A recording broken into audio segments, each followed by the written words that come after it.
Okay, so we were talking about the 40th cell number Vyana in the last class. तो व्यान के बारे में हमने कहा था कि सर्कुलेशन होता है. सर्कुलेशन यानी आपके वाइटल एनर्जीज का बैलेंस क्रिएट करना, उनका डिस्ट्रीब्यूशन करना, उनका प्रॉपर कम्युनिकेशन करना with in the body. Okay, तो व्यान के थ्रू ही नाड़ियों में हमारे प्राण का सर्कुलेशन होता है. ओके, और व्यान को हम जब भी किसी भी तरह से बोर्ड पर पाते हैं तो it means that the player has to be creative, has to be willing to take action that may result in circulation of the resources or circulation of the whatever energies are associated requiring a change. It may even be networking, it may even be sort of balancing the relationship or whatever. जब व्यान की बात करते हैं तो व्यान को हम वायु देवता से भी एसोसिएट करते हैं. वैसे अगर जब हम देखेंगे ना तो ये वाले प्लेन में वायु देवता का हर जगह इम्पोर्टेंस मिलेगा हमको, ये पूरा 37 से 45, क्योंकि यहाँ पे हम अग्नि की भी बात करेंगे और अग्नि की उत्पत्ति के अग्नि से पृथ्वी की उत्पत्ति के लिए वायु की जरूरत पड़ती है. ओके, अगला जो हमारा सेल है that is Janlok, human plane, throat chakra का प्लेन. तो जब हम जनलोक को बात करते हैं तो Janlok is the plane of knowledge, the plane of people who are associated with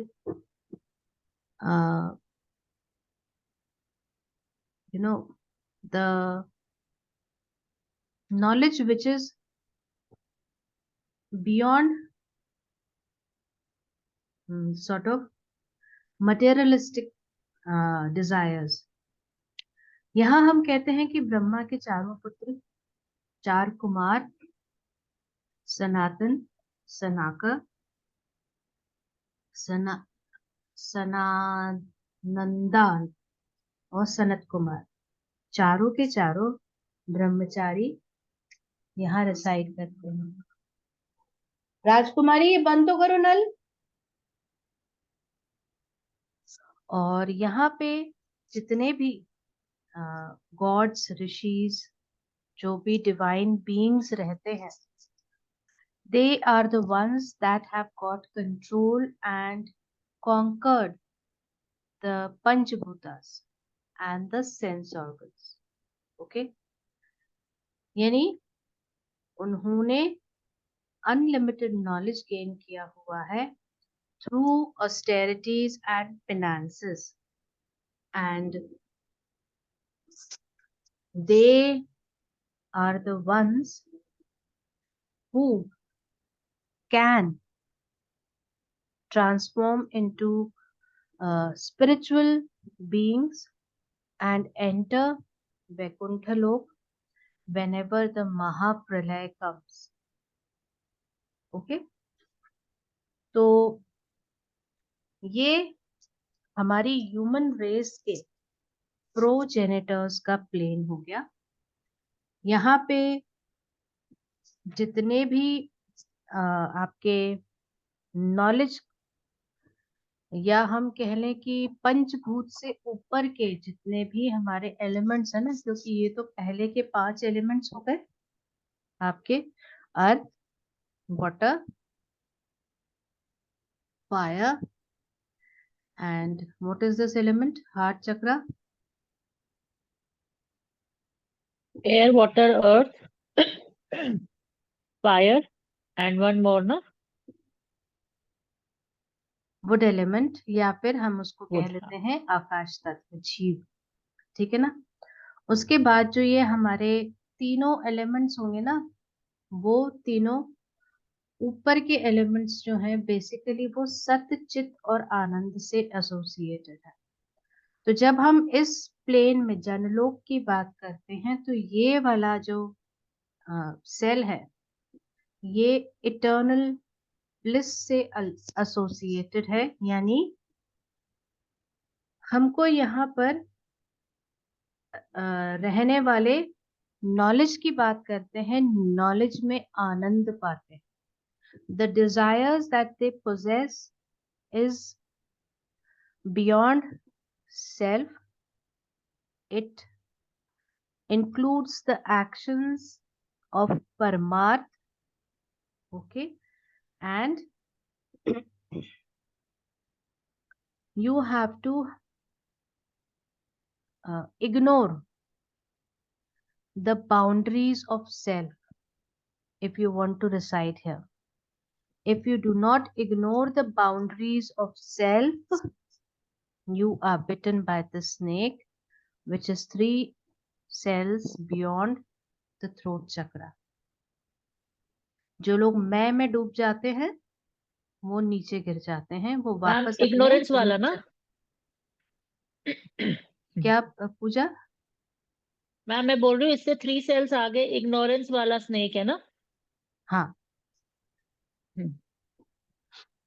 और जब हम इनके पावर की बात करते हैं जनलोक में रहने वाले लोगों की, तो ये सिद्ध है ना, क्योंकि इनके पास development of elements beyond the 5 elements, वो वाले एलिमेंट्स का भी ज्ञान इनको मिलने लग जाता है। और जब हम यहाँ पे बात करते हैं देवता की, तो वायु देवता एयर एलिमेंट का हमको नीचे अपने हार्ट चक्रा में दिखा था कि भाई वहां पे वायु देवता अपने महर लोक में रिसाइड कर, ठीक है। अब जब फायर आपकी वायु देवता के साथ मिलकर अर्थ को जन्म देती है, तब हम कहते हैं कि बर्थ ऑफ मैन हैपन्स। तो यानी आगे जब हम बढ़ेंगे यहाँ से, तो ये जो सिद्ध लोक है, ये जो हमारा जनलोक है, इसके रेसिडेंसेस जब फायर को क्रिएटिवली यूज करते हैं तभी जाके पूर्ण मनुष्य का जन्म होता है, birth of man happens. Okay, so this has to go on from here, from awareness to utilizing the prana, eliminating through apana, circulating through vyana, gaining of anand through knowledge and wisdom. Does the fire with the Vayu Devta produce man? Because that is how earth came into existence. Okay?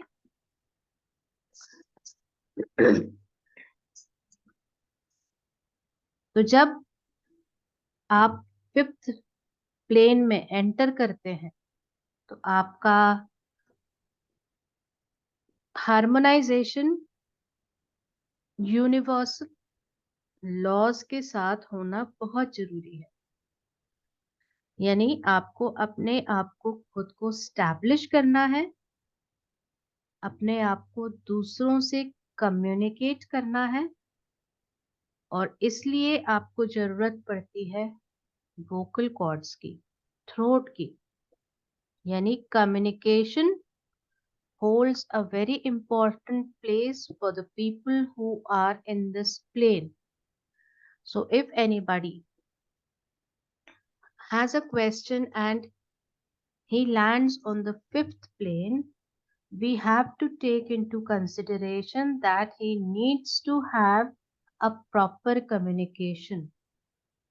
Either his skills need a change or he need to build up the tubes, channels of communication. Okay, so that proper circulation of whatever ज्ञान he wants can happen. जब हम ज्ञान की बात करते हैं ना, तो यहां से हमने कहा कि यहाँ वोकल कॉर्ड्स की बात. वोकल कॉर्ड्स करती क्या है? साउंड प्रोड्यूस करती हैं, है ना? तो जब साउंड की प्रोडक्शन की बात होती है तो हम कहते हैं कि the universal sound of Omkar, right? तो एक लेवल पे Omkar is the remedy whenever there is a problem in the fifth chakra, and whenever we talk about the development, this sound has to be internally recognized. Self से, अपने internal self से communication, it has to be internally recognized as well. Okay, और जब हम इन vibrations को internally recognize करना शुरू करते हैं तो हमारे जीवन में बहुत बड़े बड़े psychic changes आने लग जाते हैं. Because it is closest to this, it is closest to the heart chakra as well. So you see changes not only in the body but also in the psyche.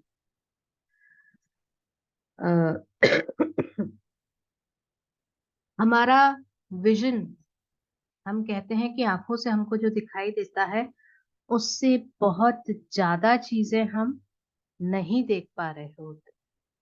तो जब हम अपने throat चक्रा के ऊपर वर्क करते हैं तो हमारा vision with the aid of sound develops a new perception, and that is why we can see things more when we communicate well. And this communication, when it happens in the terms of internal as well as external, we find that बड़े बड़े गुरुओं का जन्म हो जाता है ना? एकाएक कोई कुछ बात कहना शुरू करता है और उसके फॉलोअर्स बन जाते हैं. क्यों? क्योंकि उसका आइडेंटिफिकेशन इंटरनली और एक्सटर्नली दोनों तरीकों से वो व्यक्ति कर चुका होता है. एकदम से तो आ जाते हैं ना, हम कहते हैं कि भाई लोग बाग एकदम से पागल हो गए थे आशाराम के पीछे. एकदम से अभी ये अपने हनुमान जी वाले कौन से हैं, वो एमपी के, बागेश्वर धाम के. मैम बागेश्वर जी हाँ, महाराज. तो उनके पास जो कुछ भी निकला वो इस थ्रोट चक्रा से निकला, because of proper communication with the divine and the self, right? So this is how you get new seers, new teachers who can give rise to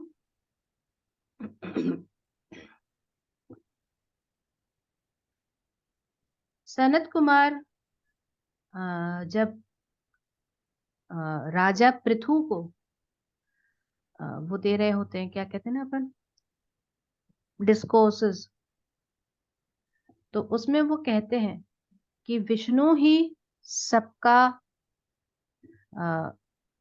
एकमात्र लिबरेशन का तरीका है from the cycle of birth and rebirth. और जब हम विष्णु जी को अपने आप को डिवोट करते हैं तभी हम मटेरियल डिजायर्स और लस्ट से फ्री हो पाते हैं और सेल्फ रियलाइजेशन की प्रोसेस को अचीव कर पाते हैं। अपन ने देखा है कि जब हम मेडिटेशन की बात करते हैं ना, तो लोग बाग मेडिटेट क्यों नहीं कर पाते? Because they lack the trust in self, solar plexus is blocked, they lack compassion for self, love is lost, okay, and they lack communication with self, throat chakra is lost. So self realization cannot happen unless and until these three can be developed. So to rise to the upper layers, we need, after heart chakra, most important is opening this up. Once this opens up, solar plexus को खोलना आसान हो जाता है। Ma'am it means जब भी हम किसी को रेकी हीलिंग या कुछ भी देते हैं तो पहले हमको उनके थ्रोट चक्रा को ही चेक करना चाहिए ना, हाँ, क्योंकि क्योंकि मैक्सिमम थ्रोट नंबर चक्रा मुझे तो आजकल के आजकल लोगों में थ्रोट चक्रा मैम ब्लॉक ज्यादा ब्लॉक्ड है। होता है। हाँ मैं यही बोल रही हूँ कि ये तो मतलब कभी भी अगर हम चेक करेंगे तो थ्रोट चक्रा हमें इसका मतलब ब्लॉक्ड ही पाएगा। हाँ, रीजन ही ये है क्योंकि आजकल हम परसेप्शन को खुद की निगाह से नहीं देखते, दूसरों की निगाह से देखते। मैं तुम्हारे को हम्म किस तरीके से जज कर रही हूँ ना, इसके ऊपर मैं खुद पे विश्वास नहीं करूंगी, पर कोई मुझे तुम्हारे बारे में कुछ बता देगा ना, मैं उस पर जल्दी हम्म विश्वास करूंगी और उसी आइडिया को प्रोपगेट करूंगी। This is called right. Wheeling your own emotions and your own expressions. खुद के बारे में भी हम्म मैं क्या हूँ मैं बहुत अच्छे से जानती हूँ, पर तुम लोग मेरी तारीफ करोगे, मैं फूल के गुप्पा हो जाऊंगी और चार लोगों को बताऊंगी, मालूम है मैं इस तरीके की हूँ, मैं ये कर सकती हूँ, मैं वो कर सकती हूँ। Again I am wheeling my own expression, so I will have a right. Blockage of throat चक्र। हम्म तो सबसे पहले हम काम ही ये करते हैं कि हार्ट को खोलो, क्योंकि हार्ट खोले बिना कोई भी चक्र नहीं काम करता, और हार्ट नहीं काम खोलते करेगा। ही पहले अपना थ्रोट खोलो। आपका कम्युनिकेशन प्रॉपर होगा तभी आप दूसरे लोगों से प्रॉपर रिलेशनशिप्स रख पाओ।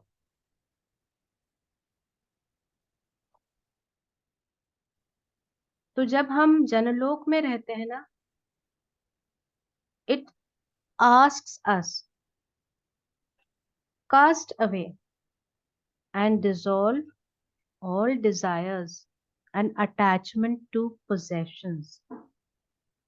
So you will experience the desireless, all possessing bliss. जब हम सब चीजें त्यागने का डिसाइड कर लेते हैं, तो हमारे अंदर किसी तरह का फियर नहीं रह जाता, किसी तरह की एक्सपेक्टेशन नहीं रह जाती, और हम खुद को सरेंडर मोड में ले आते। That is called devotion, and that is what brings bliss, Anand in our life, okay? इसके बाद ही हम ऊपर की तरफ, तप लोक की तरफ बढ़ पाए, because just beyond this is the third eye, austerities, तप लोक। और यहाँ पहुंचने के लिए हमको ईगो को त्यागना पड़ता है, अहंकार। ये वाला जो लोक है ना, ये सत था, ये चित्त था, ये आनंद था। तो चित्त में जब तक अहंकार रहेगा, तब तक हम तप लोक में रिसाइड नहीं कर सकते। तो जब हम यहाँ पर डिजायरलेस फॉर्म को अचीव कर लेते हैं, तभी हम इसके आगे बढ़ पाए। इसके बाद हम आते हैं हमारे फायर के लोक में, यानी अग्नि लोक या अग्नि कुंड या सिंपली अग्नि।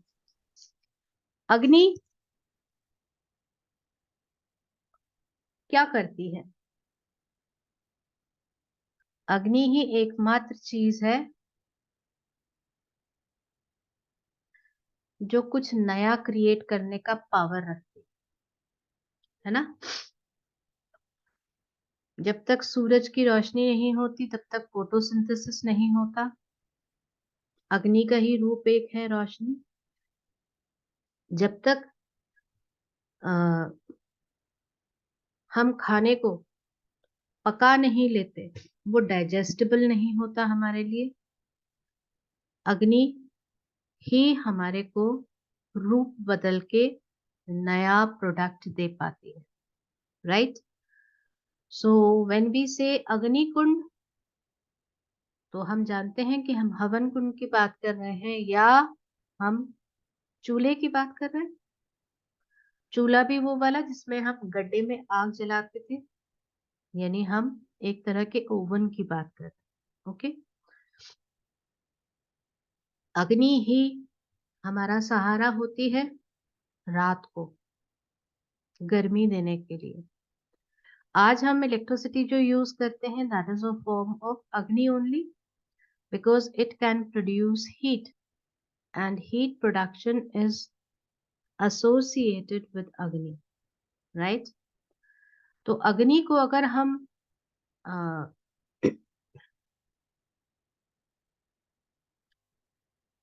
एक फॉर्म दें, तो अग्नि पावक होती है, अग्नि पवमाना होती है, अग्नि शुचि होती है। पावक अग्नि इलेक्ट्रिकल फायर या लाइटनिंग, ओके। पवमाना अग्नि जो फ्रिक्शन से प्रोड्यूस होती है। अपन ने देखा है ना कि कभी जब टायर्स बहुत एकदम से हम ब्रेक लगा देते हैं तो चिंगारी जो निकलती, that is produced by friction. तो चिंगारी को हम पवमाना कहते हैं। और शुचि, शुचि ही वो देवताओं की अग्नि है जिससे कि सारे के सारे प्लैनेट्स, गैलेक्सीज और हम बने हैं। ओके, तो अग्नि बेसिकली इमॉर्टल है। इसको हम प्रोड्यूस और रिप्रोड्यूस कर सकते हैं, खत्म कर देंगे तो भी वापस आ सकती है। जब हम जनलोक के सिद्धों की बात करते हैं तो यज्ञ करते थे वो लोग। यज्ञ करने के दौरान ही बहुत सारे जन्म होते थे। हम कहते थे ना, ये इसमें से फायर में से निकली, वो उस फायर में से निकले, जब यज्ञ किया तो इनने अवतार लिया, है ना। तो बहुत सारे अवतार अग्नि से ही हुए थे।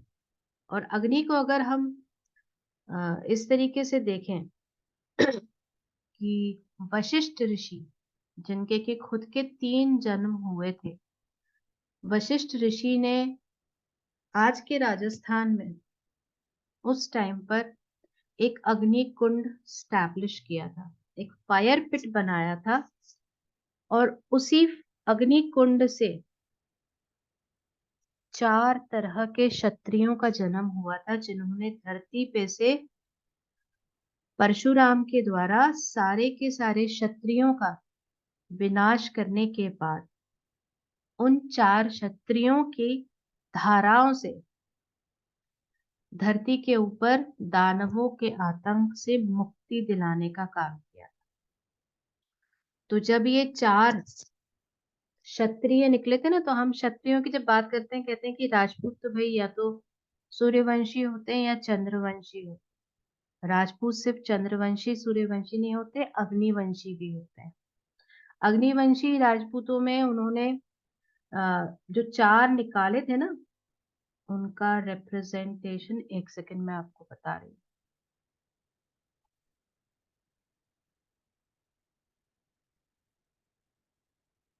I had written it somewhere.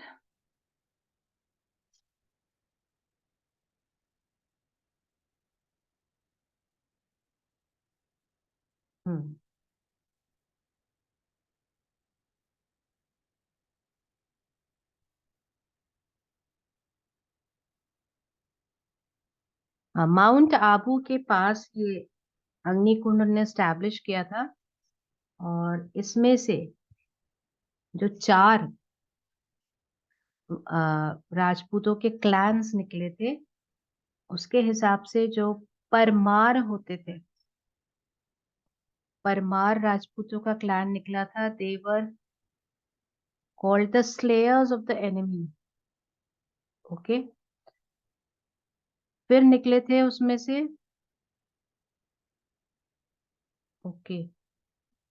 प्रतिहार। प्रतिहार कहते हैं कि डोर कीपर्स थे, उन्होंने रास्ते की सुरक्षा के लिए प्रतिहारों को बनाया। फिर आए थे चालुका यानी सोलंकी, वो उनके ब्रह्मा के पाम में से निकले थे। और जो मैंने बता दिया Parmar, Parmar they were the slayers of the enemy. इसके बाद जो चौथा राजपूत क्लैन निकाला था उन्होंने, वो था चौहानों का। चौहानों के पास मैक्सिमम पावर था उस टाइम। तभी हम आगे ना पृथ्वीराज चौहान की स्टोरी को भी वहीं से ही कोरिलेट कर पाते हैं। तो इस तरीके से जब हम अग्नि की बात करें तो अग्नि से ही अग्नि वंश, अग्नि कुल निकला था, जो कि लड़ाकाओं का, प्रोटेक्टर्स का एक क्लैन था, to save the earth from demons.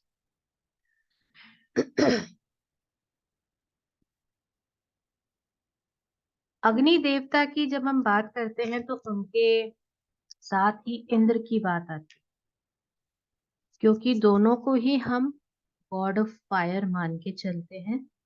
और अग्नि के साथ हम ना सिर्फ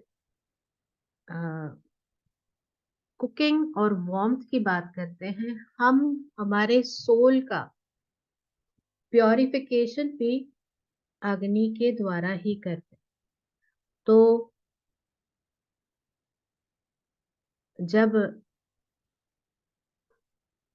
आप ये किसी स्पिरिचुअल जर्नी पे जाने की बात करते हैं ना, तो उसको वो लोग एसोसिएट भी अग्नि कुंड से ही करते थे। यानी आपको अपनी स्पिरिचुअल जर्नी को बिगिन करने के पहले अपने आप को प्योरिफाई करना पड़ेगा, सोल को, अपने आप को ट्रांसफॉर्म करना पड़ेगा थ्रू अग्नि। तो अगर हम कोरिलेट करें तो जब हमने ज्ञान पाया इन द थ्रोट चक्रा, हमें कहा गया कि purify your mind. When we purify our mind, when we use the power of fire, fire is the only creative power. It can produce a new product, है ना? So you have to use your creativity to produce new things that are associated with either spiritual journey, और अगर हम आज की बात करें तो अपनी जीवन की जर्नी में जहां हम अपने अंदर पिछले पांचों एलिमेंट से एसोसिएटेड रिपुओं को जगह नहीं दे, उसके बियॉन्ड जाए।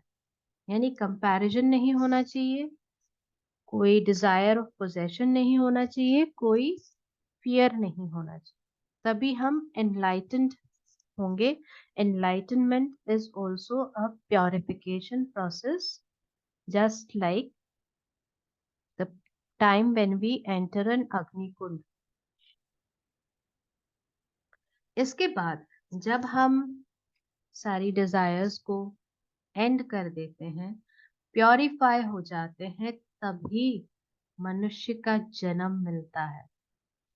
क्योंकि मनुष्य ये नहीं है जो हमने जन्म लेके आए थे, वो तो हमारी जस्ट बिगिनिंग थी। हम मनुष्य तब बनते हैं जब हम फियर, डिजायर, मैच्योरिटी से एसोसिएटेड रिस्पॉन्सिबिलिटीज, कंपैशन से एसोसिएटेड रिस्पॉन्सिबिलिटीज, इन सबको फुलफिल करते हुए अपने सोल को ट्रांसफॉर्म करते हैं विद फायर, विजडम के थ्रू। तभी मनुष्य का जन्म कंप्लीट होता है ना? तो कंसेप्शन, फिर उसके बाद फीडिंग, फिर डेवलपिंग और ageing, filling ourselves with emotions, उसके बाद ही हम मनुष्य बन पाते हैं।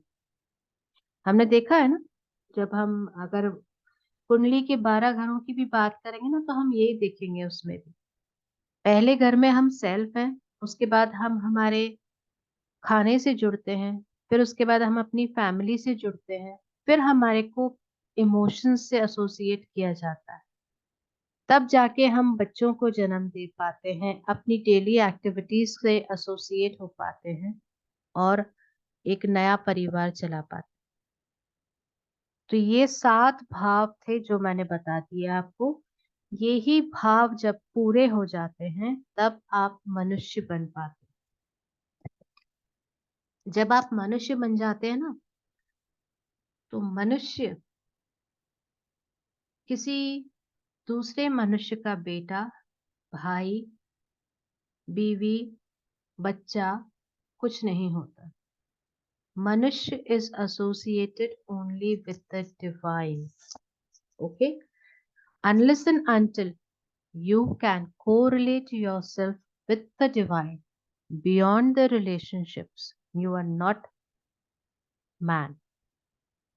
Okay?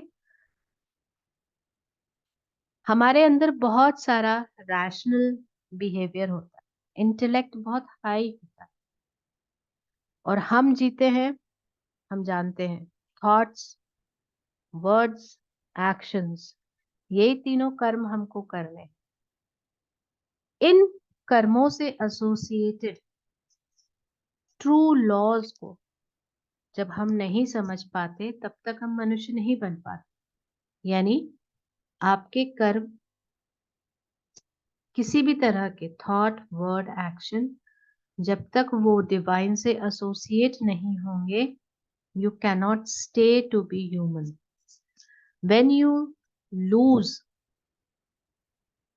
in the process of purification, when you lose your senses, it means you lose your light. It means you are in the darkness, and that is when you land upon ignorance.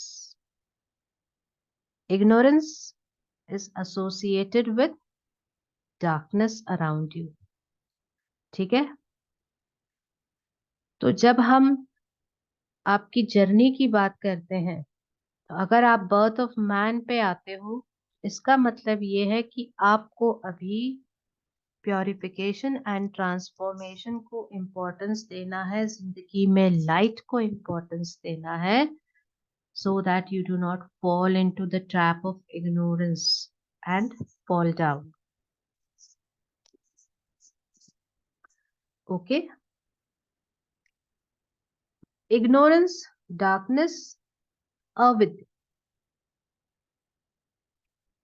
अविद्या यानी lack of knowledge, lack of good sense, lack of judgment, good judgment। यानी आपने जो अभी तक सीखा, उसको आपने सही तरीके से यूटिलाइज करने के बजाय उसको इग्नोर कर दिया, अपने सेल्फ को इग्नोर कर दिया। ठीक है? और ये बहुत बार होता है जब हम किसी भी प्रोसेस में, स्पिरिचुअल प्रोसेस में अपने आप को बहुत प्योरीफाई कर लेते हैं ना, तो हमारे अंदर एक भाव आ जाता है कि I don't need to search any more inside me, and that is when you give in to ignorance. Usual में अगर हम देखेंगे, तो अगर हम 10-10 साल भी दें, तो यहाँ आते आते हम अपने 50 के पेटे में होते, 50 से 60 के पेटे में, है ना? तो ये वाला पोर्शन हमारी जिंदगी में कब आता है? जब हमें दूसरों को, अपने से आगे वाली जनरेशन को जगह देनी होती है अपनी जिंदगी में, और उसी वक्त हम अपने आप को एक्सट्रीमली एक्सपीरियंस्ड, एक्सट्रीमली नॉलेजेबल समझने लग जाते, सास बन जाते हैं ना। और जब सास बन जाते हैं तो सामने वाला हमको मूर्ख नजर आने लग जाता है, and we fall in the zone of ignorance. We have unlearned whatever we had learned. Okay, इससे बेटर एग्जाम्पल मेरे पास नहीं था अविद्या को बताने के लिए. तो अविद्या आपको वापस काम के देश में ले जाती है, यानी सेंसुअल प्लेन में ले जाती है. And you certainly we have seen ladies doing it. They will start wearing the uh, stupidest of dresses just to compete with their daughter-in-law. They will start putting up the stupidest of makeup just to compete with the daughter-in-law. They will start doing things to show them off that they are better than the coming generation. So you have given in to your lust, your karma, your sensual desires. और जब हम अपने आप से इस relationship को तोड़ लेते हैं ना अपने इनर सेल्फ से, तो हम बंधन में बंध जाते हैं. और ये बंधन आपको वापस प्योरिफिकेशन के थ्रू ही आगे बढ़ने का मौका देता है. नहीं तो हम नीचे के प्लेन में ही रह जाते हैं और नया जन्म लेने के बाद वापस यहीं से शुरुआत करनी पड़ती. Okay, this is why we need ladies to be less of emotional, more of knowledgeable when they, you know, enter the fifth chakra plane and communicate better.